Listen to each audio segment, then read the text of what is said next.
Comenzamos esta exposición. Sabemos de la figura relevante que tenemos con nosotros, pero recordemos entonces que ya lleva casi 41 años de licenciado de Sociología, que es doctor en Ciencias Sociales desde el 92 y recibido en San Pablo, que fue profesor universitario siempre y que hace años dirige muy bien la Biblioteca Nacional, que es socio fundador de Carta Abierta Quilmes, miembro fundador y vital y súper necesario a la par de otros brillantes intelectuales argentinos. Con este aplauso le damos el micrófono a Augusto González. Gracias.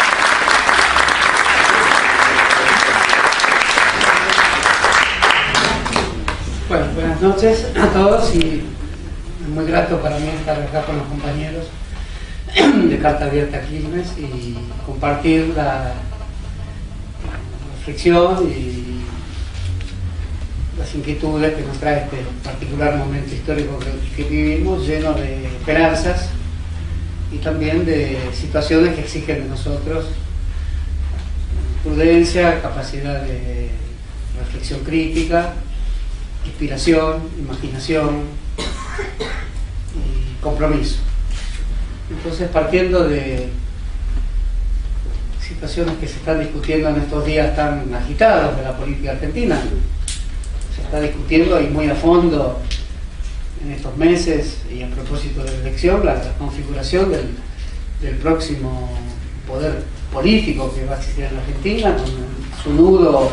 complejísimo de articulaciones de todo tipo, económicas, culturales, existenciales, de modo que se está discutiendo una parte importante de nuestras vidas, de nuestro futuro, de nuestras profesiones, de nuestras adhesiones en estos meses tan agitados que estamos viviendo. Una discusión específica que estamos atravesando y que todos los días motivo de amplio debate es, y de las intervenciones constantes de la presidenta, que son muchas últimamente, es la relación entre empresas y sindicatos, o esto es, entre el mundo laboral y el mundo empresarial, y esto a propósito de la distribución de la renta y de las pujas naturales que toda sociedad compleja como la Argentina tiene en relación al tema de la relación entre empresarios y trabajadores, con sus mediatizaciones inevitables, los sindicatos en el caso de los trabajadores, las asociaciones empresariales en el caso de los empresarios. Este tema tiene una historia muy antigua en Argentina, es la historia de la Argentina moderna, el trato entre empresarios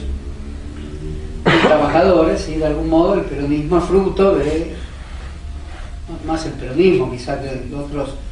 movimientos sociales y políticos argentinos, es fruto de la configuración de la Argentina moderna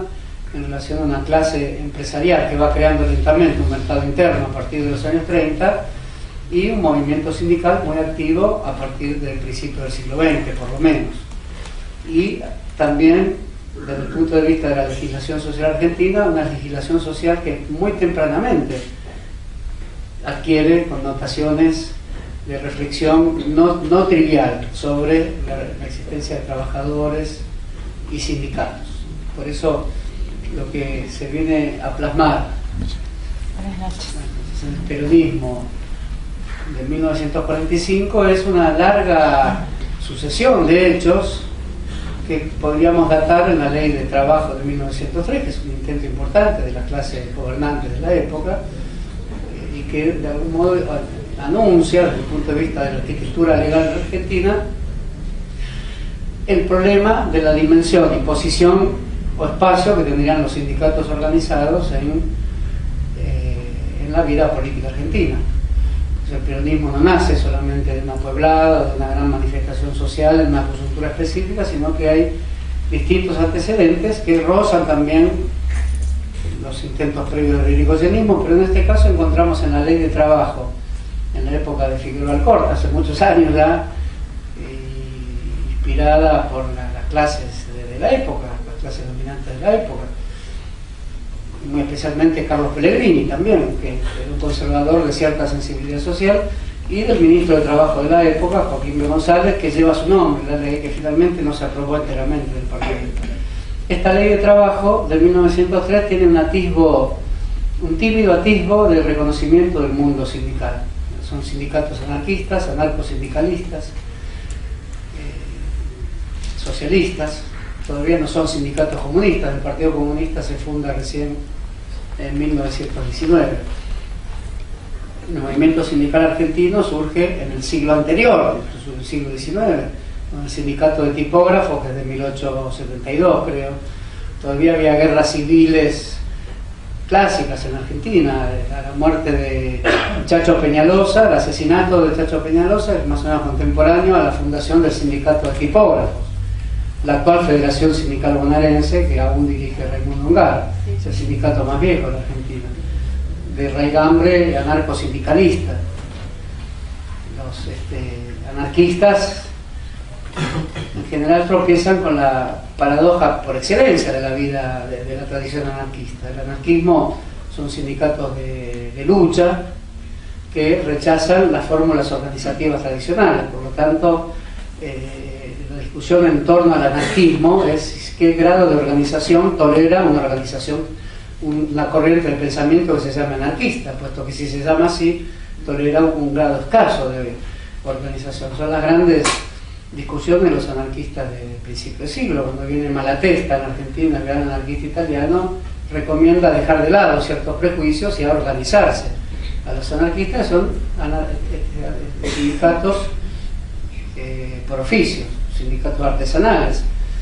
Todavía el gremio de la Asociación Naval en Argentina, hasta el año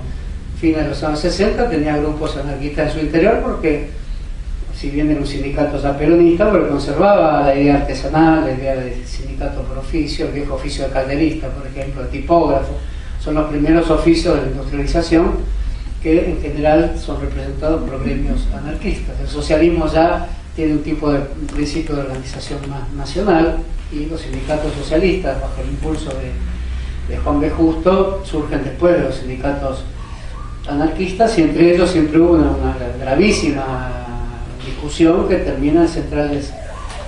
centrales sindicales separadas. Las centrales sindicales anarquistas son la FORA, Federación Obrera Regional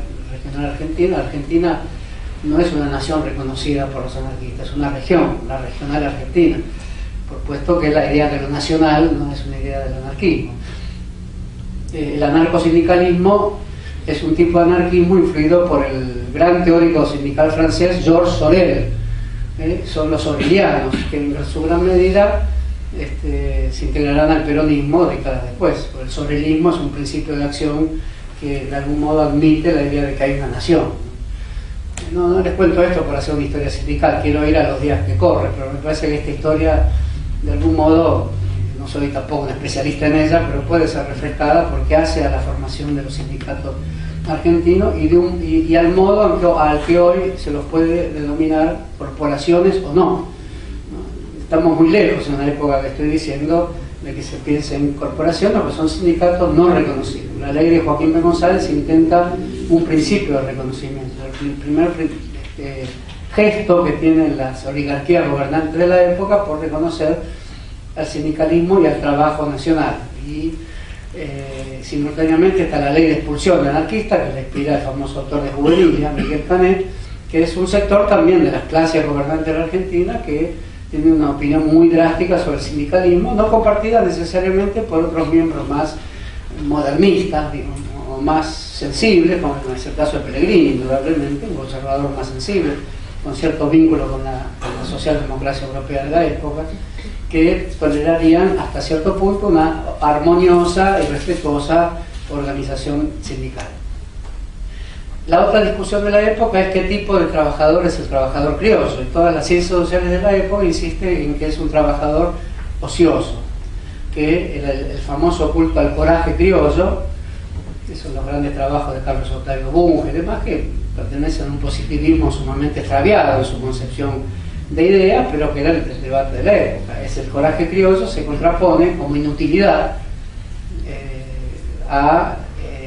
una concepción ascética del trabajo, donde seguramente los inmigrantes encarnarían mejor el trabajo que los remanentes de la población criolla adictos a la fábula improductiva del coraje. Simultáneamente a al proyecto de ley de trabajo, el gobierno organiza un viaje por todo el país de un especialista catalán en el mundo laboral, de Alain Macé, que había tenido una participación en el anarquismo de Barcelona y que es alguien al servicio de este sector social que quiere modernizar las relaciones laborales, y realiza un recorrido por todo el país relevando las condiciones de trabajo de la clase obrera. Ese libro es un libro muy conocido, publicado en 1903 también como sustento de la ley de trabajo. Se llama Informe sobre la clase obrera argentina, y ese informe refuta la idea de que el trabajador argentino es un trabajador ocioso y es una verdadera apología del trabajo nacional, del trabajo criollo, ¿no? Es decir, es una discusión complejísima, porque por un lado coloca el trabajo criollo lejos de cualquier tipo de ociosidad. La nación se iba a fundar sobre el trabajo de sus habitantes, y sus habitantes del interior sobre todo, y recorre algodonales, recorre viñedos y demás, y denuncia condiciones de explotación y malísimas condiciones de trabajo. Pero al mismo tiempo, en la formación de un proletariado nacional, se puede decir que refuta por un lado la idea de que son trabajadores,